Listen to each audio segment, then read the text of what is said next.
So I went ahead and I applied, and the process was 5 interviews long.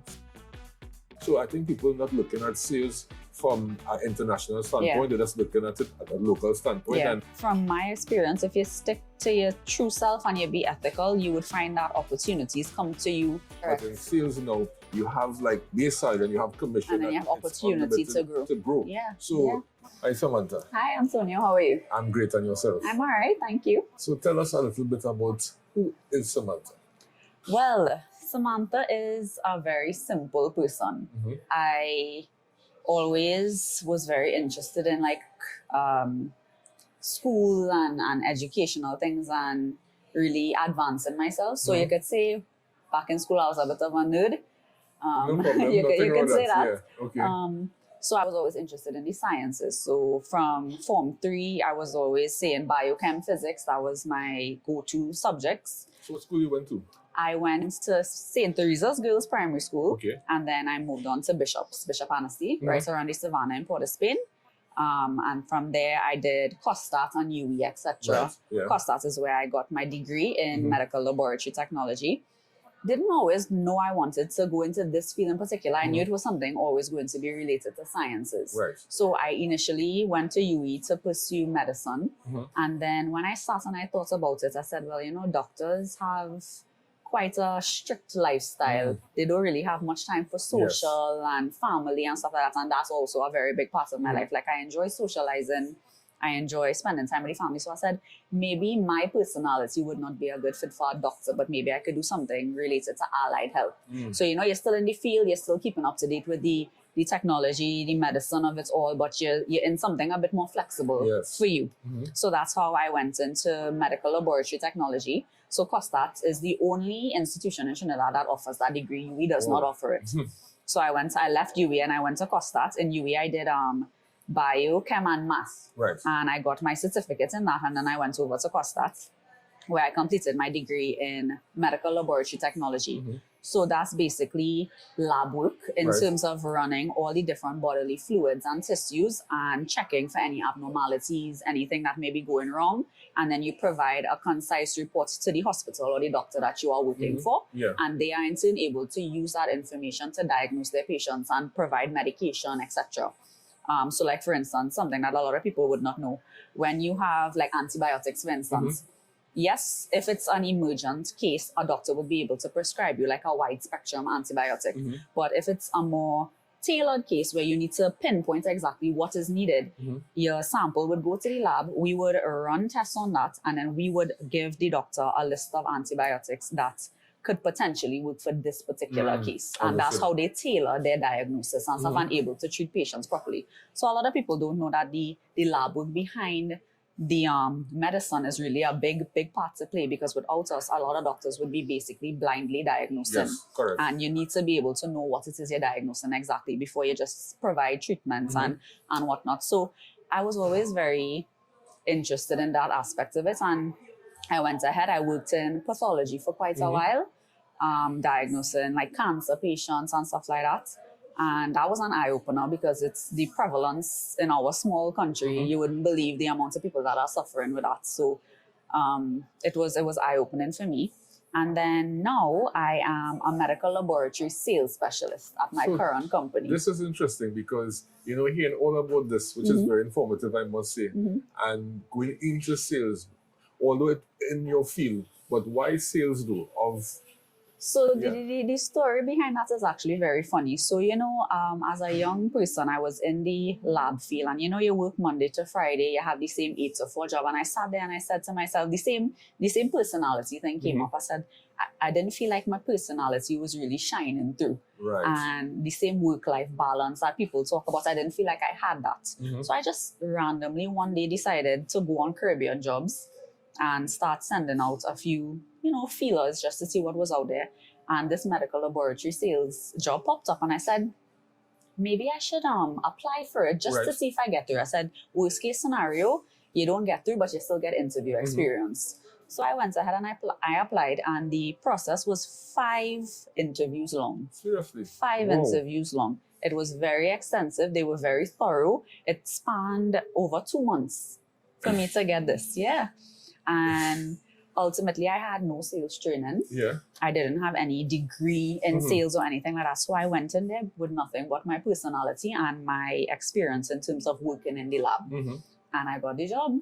And 3 years later, here I am. So basically I went from working on the instruments behind the scenes in the lab to now selling these instruments and raising awareness to people on how the proper ways to use it, what they can actually do, the availability of the technology that we have for us in Trinidad and Tobago to just improve the healthcare sector. And I must say that's really awesome.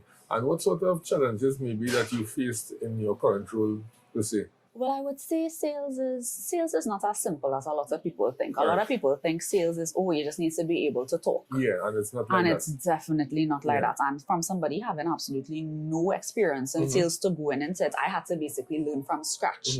And it was really about educating myself. You have to know about the products that you're selling. You have to know about being aware of different cultures, different communication styles. Correct. You have to know about the people that you're dealing with so that you now tailor yourself to be able to adapt and deal with these people. So it's like basically being a chameleon, if that makes sense, And there are a lot of challenges in sales. There are a lot of setbacks. There are a lot of people that, you might come, you have to be able to deal with rejection quite a bit. People will come and they would present this front that, I really want this instrument. I really want you to buy. And you will go through the full 9 yards to set them up and whatever, and then it will fall through. So you have to learn how to bounce back a lot. You have to learn how to reinvent yourself.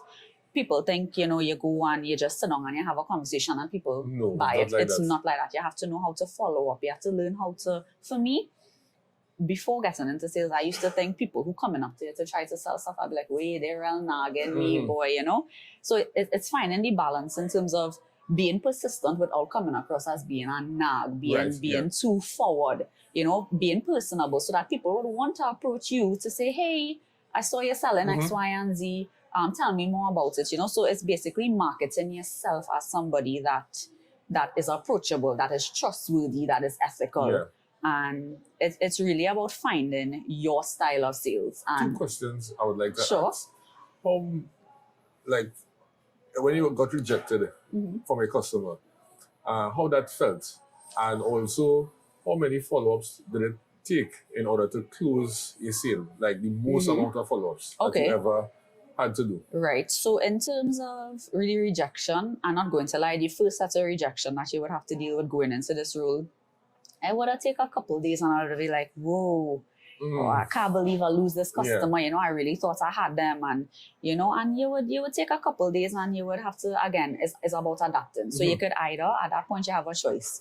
You could either sit in the rejection and let it overtake you, or you could get up and say, all right, this is an opportunity for me to adapt and reinvent myself and try a different approach, try to do better, which is what I would have done. So yes, the rejection, you would take a few hits, your ego might take a hit because in your mind you're saying, but I thought I'm good at this, But it's about really reinventing yourself and telling yourself over and over, there's always more to learn. Don't ever be above learning because there's always something to learn, no matter if you're the top salesperson, no matter if you're starting off, there's always something to learn and grow from. So that's how I handle rejection now. Follow-ups, I would say the follow-ups in my industry, medical sales, it depends on the instrument. So there are the smaller instruments that people will invest in, no problem, because it's not a huge investment. So it doesn't take as many follow-ups, maybe 1 or 2. But then the bigger instruments where you're asking somebody to make a significant investment, they are going to, sometimes you might have a conversation with them in the first instance, and then they'll come back 2 and 3 times asking questions that may not have popped up in that first one. So I would say for the bigger instruments, maybe about 5 follow-ups would have been at most, And that is like the customer sometimes coming back and saying, okay, this popped into my mind. Can you just give me a bit more information about this?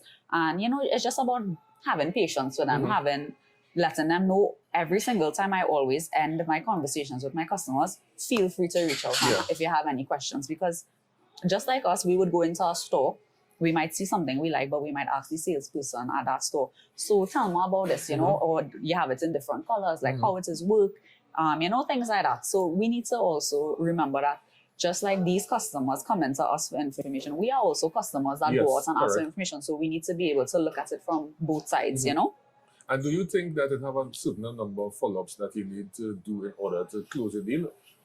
Ideally, I think you should. I think at least like any kind of deal, you should at least dedicate, I would say, 2 follow-ups to make sure that one, even if the customer in the first instance says that they are interested and they want it, I believe it is a salesperson's job. Like if you come across information that might be beneficial to this particular customer, you follow up with them after and say, hi, just following up to let you know that I found this bit of information and I'm sharing it with you. So they know that you're not only invested in the sale, but you're invested in them as a customer to tailor the sale to what it is they're looking at. Because in the first instance, anybody comes to talk to you, they would be telling you, all right, I'm looking to invest in this particular machine because we're looking to do this type of setup. So now me taking that into consideration, I would go back as a good salesperson now and say, okay, how can I tailor this sale to this customer? You know, how can I make it more appealing to them? Not just for the sale, but to enhance their business. Because when their business is enhanced and their business grows, you know, it's a reflection on you. It's a reflection on your company because you are helping them. You are their partner. You're not just providing a service at this point, you know? So it's about the longevity of the sale for me. And so far in your role, what sort of achievements that you could tell yourself that you accomplished, that you feel comfortable with? I would say for me, the biggest achievement is seeing the customers, because I have been in charge of basically developing the smaller customers, like people who are now starting off as like doctors or labs, etc. So I would say the biggest achievement for me is seeing their business thrive, seeing that customers who just started off as not having any machine, they now have machines and they're able to provide services. It gives a sense of fulfillment. Because it's also in the medical fraternity, which is very dear to my heart as well. It's like, you know, you want to see good service being provided. You want to know that patients are getting the care and the quality that they need in Trinidad. Because I think in Trinidad, we have a culture where we don't pay much attention to quality. In the sense of anything is anything. And to know that you're supplying a niche where you're making a difference like that is everything. Awesome. So, you know, you mentioned so much about this medical field that you love it so much. Where you see yourself in, let's say, 5 years from now? Well, I'll be honest with you. Before sales, I thought I would have just been in the lab world and working myself up. But being in sales now, seeing the difference that you could make, I would hopefully in 5 years be, you know, maybe more of a regional presence in terms of the sales, being able to raise awareness, because a lot of people think that we just sell machines. No, we also raise awareness for the type of ailments that there are out there and the technology that we have to help the ailments. So it's about raising awareness as well. And I would love to be in the position to partner with people that, you know, we could do this on a broader level, a bigger scale, you know, because it's very important. A lot of people, like in more remote countries that now developing, they don't know or they don't have access to information or education about these things. So it's about, you know, giving back to the community, saying it's not just about me selling instruments and making commission, but I want to be able to raise awareness for what it is, you know, is important as well in the medical field. So that means you want to stay in sales? Ideally, yes. I have to say, for somebody who was never interested in sales in school and stuff like that, being in it now, I have to say it's a field that I didn't expect to love this much. Awesome. So being a woman supporting sales, right? What sort of advice you would give to young women out there who want to go into sales in a big way, that it's not just locally, but it's regionally? So I would say the first thing you need to do is take the risk. If you feel as though you may not be cut out for sales, you wouldn't know until you try, which is, I am a testament to that. I would say you need to trust yourself. You need to basically always push yourself to do better. Trust yourself in the sense that you know that you could achieve what it is you put your mind to. Always be driven, always be willing, as I said, to learn. And once you have that trust and that confidence in yourself, you would be surprised at how far you could reach on your own. And just take the risk. That's the best thing I could say. Take the risk. I think you could be a mentor for young women who want to be in sales. I would love to do that. I would love to raise awareness for sales as well, or have the younger ones who might be looking. Because as a young person myself, I was very confused about where I wanted to go career-wise. And, you know, we didn't really have much guidance in my generation growing up. You used to hear, oh, doctor, lawyer, engineer. Those were the three main things. And I said, but if I don't want to be a doctor, lawyer, engineer, what else is there? So I would love to be able to offer advice or guidance to young people who really are at that crossroads where they don't know where to go. You know, it's about really knowing yourself, knowing your personality, where you shine, and taking the risks and branching off into different And let me things. ask a critical question. Since you've been in medical laboratory, do you have an idea as to what doctors obtain in terms of like salary, to say like a range? If I had to say a range from junior doctors to senior doctors, it could range anywhere maybe between 10 to 25. Right. You know, that's the basics, I would say. And you know, there are people who in sales who make it Making much more than that. Yeah. Yeah, correct. A lot of people think that, you know, these jobs that we were told growing up, that those are the highest paying jobs. There are lots of other high paying jobs. And I mean, once you're not only, I mean, you can't only be about the money. So and true. that's why if you market yourself properly, opportunities will come to you to branch out, and you would find yourself becoming successful and you don't even know how you became successful. And you see, the reason why I ask that question is that some people think that sales is like a profession that it's not really trying to help people. It's just all about trying to beguile people into getting a sale. But it's not about that. It's where you have the opportunity to help someone to make that appropriate buying decision without feeling sort of regret. Yeah. So the reason why I ask about that with the salary of doctors, to let people know that sales and have that unlimited earnings in it. So it's not about the actual money that you making, but it's about the fact that you wouldn't be confined into a work that you just have a salary. Correct. But in sales now, you have like base salary and you have commission. And then you have opportunity to grow. Yeah. So that is the reason why, you know, I mentioned that. So I want persons to know that don't look at sales as just a profession that, you know, that's the last resort. Some people have that idea that being in sales is the last resort. No, sometimes that could be the first resort. That could be the door that would open many other opportunities. And we have like SaaS, which is software as a service, and this is something international. Like LinkedIn is a service, Facebook is a service, and with these companies, the overhead's not much because it's not a product. With a product now, it have product shortages, but when you are providing a service on behalf of a company, you have unlimited earnings, and they pay you more because their overhead's not that much. So I think people are not looking at sales from an international standpoint; they're just looking at it at a local standpoint. And when you hear a financial advisor, you don't think about this person's just coming to sell me an insurance policy. You know, so the idea is really to help somebody and not just to sell the product. And that is what I would like to say in closing. Yeah, agreed. And my advice would for any salesperson as well, try to be as ethical as you can. Yes, it may take a bit longer in terms of the growth process. And then we live in countries that have high corruption and stuff like that. But from my experience, if you stick to your true self and you be ethical, you would find that opportunities come to you in the right timing and they allow you to grow in ways that you could not have imagined. And I would say, Samantha, thank you very much for your time, and I wish you all the best. I know that you will be successful. Thank you very much.